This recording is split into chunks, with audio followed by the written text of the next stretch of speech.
दोस्तों यूएस के अंदर एक ऐसा बिल पास हो चुका है जिसके बाद में वहाँ का कानून और भी ज़्यादा स्ट्रिक्ट हो चुका है चाइनीज़ सोशल मीडिया प्लेटफॉर्म के अंदर, क्योंकि जितनी भी चाइनीज़ इन्वेस्टमेंट वाली एप्लीकेशन है अब उसको वहाँ पर बैन करना काफ़ी ज़्यादा इजी हो चुका है इस नए बिल के आधार पर, जहाँ पर टिकटॉक को भी बैन अब कभी भी किया जा सकता है, जिसकी वजह से वहाँ पर बड़े बड़े लोग इसके खिलाफ खड़े हो चुके हैं कि भैया हम इस बिल के खिलाफ हैं। वो बताऊँगा क्यों इस बिल के खिलाफ हैं वो। दरअसल यहाँ पर चाइनीज़ एप्लीकेशन के पास में सिर्फ एक ही रास्ता है, जो टिकटॉक का ओनर है बाइट डांस, उसको बेचनी पड़ेगी एप्लीकेशन अब किसी यूएस सिटीजन को या यूएस की कंपनी को, या फिर शायद किसी और कंट्री की कंपनी को बेचे तो भी शायद चल जाए, क्योंकि ऐसा हो सकता है कि आगे चल के फिर इनको दिक्कत आ जाएगी ना, हम इस कंट्री का भी नहीं लेंगे, तो फिर ये मतलब अपने ही सिटीजन को चाहते हैं कि भाई उन्हीं की एप्लीकेशन या उन्हीं का सोशल मीडिया प्लेटफॉर्म हो यूएस के अंदर, जिसकी वजह से अब टिकटॉक के वारे न्यारे हो चुके हैं। जिसके बाद में एलोन मस्क कहते हैं कि भाई अगर तुमने टिकटॉक को बैन कर दिया ना तो फ्रीडम ऑफ स्पीच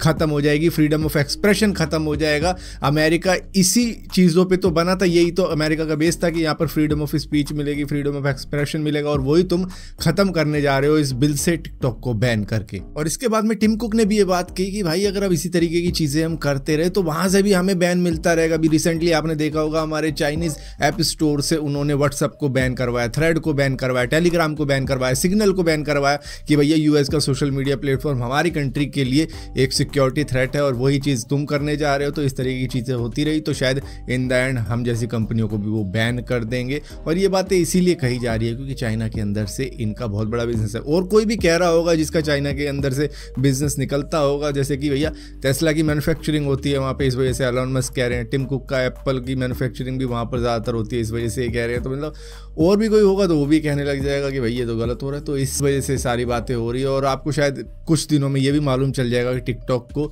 यूएस के अंदर बैन कर दिया गया। हालांकि उनके पास ऑप्शन सिर्फ यही है कि बाइट डांस को अब किसी यूएस सिटीजन को बेचना पड़ेगा अपने आप को। दोस्तों माइक्रोसॉफ्ट ने अनवील कर दिया एक ऐसा एआई मॉडल जिसका नाम उन्होंने रखा है वसा 1, और इसकी खासियत ये है कि आपकी इमेज को वीडियो में कन्वर्ट कर सकता है। आपको करना क्या होगा, आपको अपनी इमेज देनी है, उसके बाद में ऑडियो फाइल देनी है, उसके बाद में ये आपकी इमेज में कुछ इस तरीके से कारीगरी दिखाएगा कि आपके लिप सिंक हो जाएंगे उस ऑडियो फाइल से, और बिल्कुल रियलिस्टिक वीडियो लगने वाली है। आपको लगेगा ही नहीं कि आपकी ये फोटो है, वो आपकी वीडियो बन जाएगी। मतलब इंटरव्यू वगैरह में अगर किसी को ऐसे ही भेजनी हो वीडियो तो मतलब उसमें काम आ सकती है। If you plan to go for a run and you don't have enough time to do a full run, do part of a run.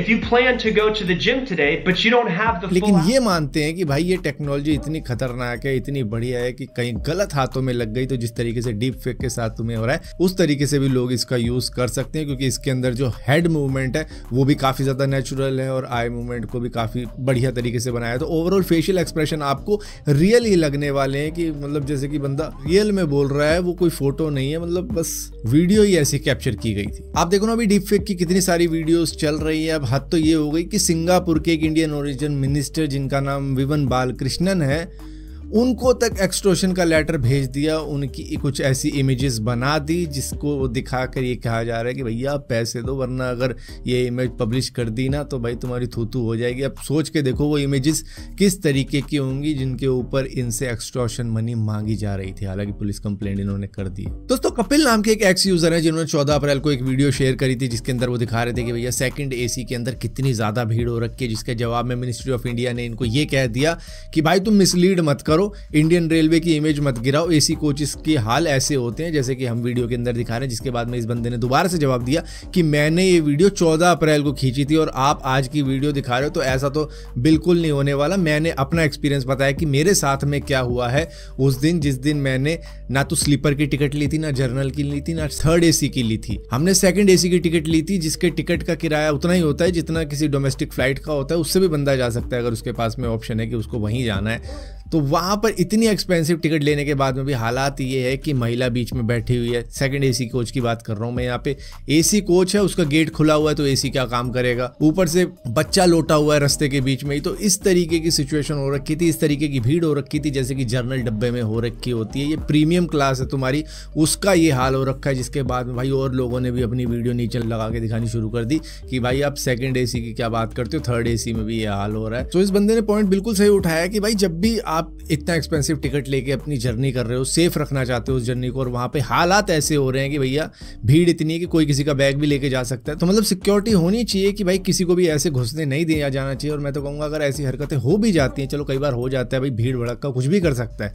तो अगले स्टेशन पे चेकिंग होनी चाहिए कि भाई कोई लोग कहीं घुसे हुए तो नहीं है सेकंड एसी के अंदर, फर्स्ट एसी के अंदर। मतलब फर्स्ट एसी बच रहा है, अब सेकंड एसी तक इस तरीके की हरकत होगी तो थर्ड एसी का क्या हो रहा होगा, स्लीपर का क्या होगा। भाई स्लीपर में भी तो बंदे ने पैसे दे के ही टिकट लिया है कि मैं अपनी जर्नी अच्छी तरीके से करना चाहूँगा, और वहाँ भी अगर इस तरीके का हाल होगा तो मतलब इस तरीके से तो मतलब इमेज अपने आप ही डाउन होगी। ऐसे थोड़ी ना कि अच्छी आप वीडियो दिखाने लग जाओगे और दूसरों को मिसलीडिंग कहोगे तो बात छुप जाएगी। दोस्तों चाइना के शैनडोंग प्रोविंस के अंदर एक माउंट ताई है जो कि वहाँ का हाईएस्ट पीक है, जिसकी काफ़ी ज़्यादा हिस्टोरिकल और कल्चरल वैल्यू है चाइना के अंदर। और यहाँ तक पहुँचने के लिए 7200 सीढ़ियाँ चढ़नी पड़ती हैं। लेकिन यहाँ पर अक्सर जितने भी टूरिस्ट जाते हैं वो रिग्रेट करते हैं कि यहाँ पर आए क्योंकि ये काफ़ी ज़्यादा टफ है। मतलब आप खुद सोच के देखो 7200 सीढ़ियाँ चढ़नी पड़ेंगी और उसमें 5 से 6 घंटे लग जाते हैं, और कईयों को ज़्यादा भी लग जाते होंगे। और ये काफ़ी ज़्यादा टफेस्ट ट्रैक रहता है वहाँ के लोगों के लिए, हालांकि मान्यता काफ़ी ज़्यादा है,